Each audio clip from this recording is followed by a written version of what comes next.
In this video, we are talking all about backbends, how to master the perfect backbend. So the first thing to understand is the form, is what it looks like. What is the backbend, right? So to start your backbend, you're going to place your back, and we're doing push-up backbend, so just the form and the idea of the backbend, not standing up and going into one. We'll cover that later. So we're laying down on our back. Our knees are up, so my feet are planted in the ground. My heel and my toe are both flat. I'm not on releve, I'm not on my tippy toes, and I'm not digging my heels in the ground either. And I'm going to continue to keep my foot nice and flat as I push up into my backbend. Next are our arms. You are going to place your arms like so. A lot of times I'll say like a pizza, like a man serving some pizza, right? Because your hand is right here by your side, and you're just rotating it up. So you want your hands flat on the ground. Again, we're not on our fingertips. This is a big no-no for me. Don't put your hand like this. Hopefully you can tell what I'm doing here, but I have my thumb up.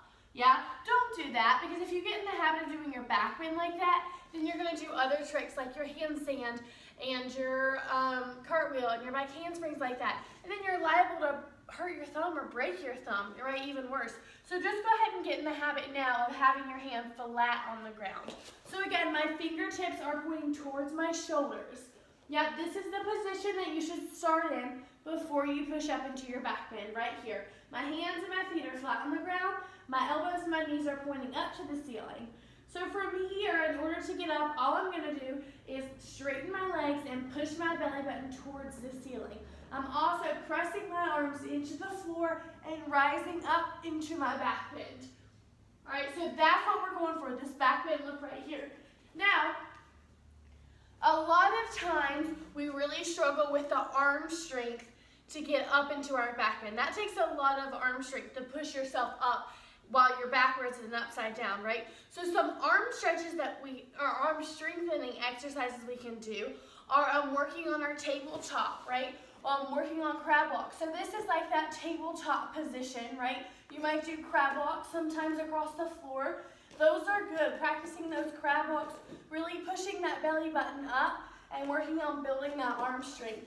Other arm strengthening activities that you might do in gym class or other sports like push-ups, no other examples are coming to my head, but anything that's really building those arm muscles is going to help you for your backbend pushing up, right? Another thing that we struggle with in our backbend is our shoulder flexibility, right? So sometimes when we're in our backbend, especially at first, our backbends tend to look like this, right? You see what the problem is here? Is that my fingertips are way in front of me and my shoulders are way back here. When instead my shoulders should be over my fingertips like this. Yeah? So in order to do that, if you're struggling with that, that could have to do with your shoulder flexibility. Yeah? And the best way to stretch that is against the wall, and I'm going to show you exactly how to do that. So if you stand in front of the wall like this, you place your hands up, have your feet a little away from the wall, and push your shoulders towards the wall. You should really feel that stretch in your shoulders, and it's going to do exactly that. It's going to stretch your shoulders, helping to open those shoulders in order to really push over in your backbend, so that instead of having your backbend here, you're really pushing and opening those shoulders up. So again, my feet are a little farther away from the wall. I know you can't see that, but you can kind of tell because my hips are far away from the wall. I'm placing my hands here and I'm pushing my shoulders towards the wall. This is a really good shoulder stretch for you. So that's the best stretch that you can do for stretching those shoulders out, right? Another one is essentially the same exact thing on the ground, right? This right here. You could also, if you had like a chair or a yoga block, you could stack it up and really overextend that.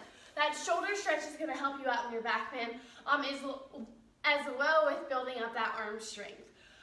Your back stretches are also important. Obviously, you have to have a flexible back in order to do a backbend. Some back stretches include like this one, right? Your little seal stretch here. You can also practice putting your toes to your head. Yeah, you could have someone do a banana stretch to you where they pull your arms and pull you back, right? So anything stretching that back is going to help your backbend. A really important thing that I already touched is really making sure that you're planting your feet and your hands into the ground, and you're not going up on your tippy toes, and you're not pulling your toes up, or, same thing, going into your fingertips, pulling your fingers up, right? You want your hands and your feet very flat, therefore your back bend is nice and stable. So once you have a nice solid back bend, there are some couple things that you can do to help your back bend improve even more. So if you understand the concept, we got this, so our arms are up, we've built that arm strength, we've gotten the right stretch, our feet are planted, right? You can practice getting your legs together and straightening your legs and pushing your shoulders over your arms even more, right? Yeah. Another thing you can do is practice waving. That's a good one. You can practice lifting your feet in the air, and you can practice doing both your feet and your hand in the air. Woohoo! Right? Clearly I need to practice that too. So those are some advanced things that you can do once you do have your back bend. As you can see right now, I am doing a rock and roll or an egg roll. That's important, well, not necessarily important, but that's a good stretch to kind of help your back. Because when you're doing so many back bends, your back starts to get a little sore. So it's good to have that opposition, right? To kind of sit there and roll it out and make your back feel a little better.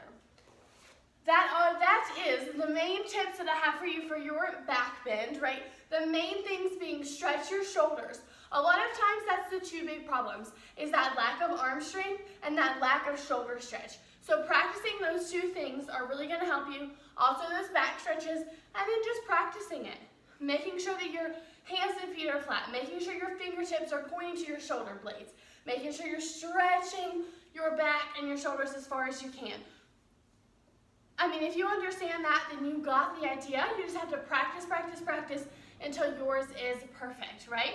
And then once it is perfect or you feel confident in what you are doing, then challenge yourself by lifting your leg, lifting your arm, maybe even trying to walk back and forth a little bit, right? Those are some awesome challenges for you guys. I wish you the best with your back bend, and I'll see you next time, hopefully. Bye, guys. Thank you so much for watching. I really hope that you learned something more about a push-up back bend in this video. If you haven't already, check out how to master a cartwheel. That's a really good video for beginners or people that are looking to improve their cartwheel. Thanks again. Bye-bye, guys.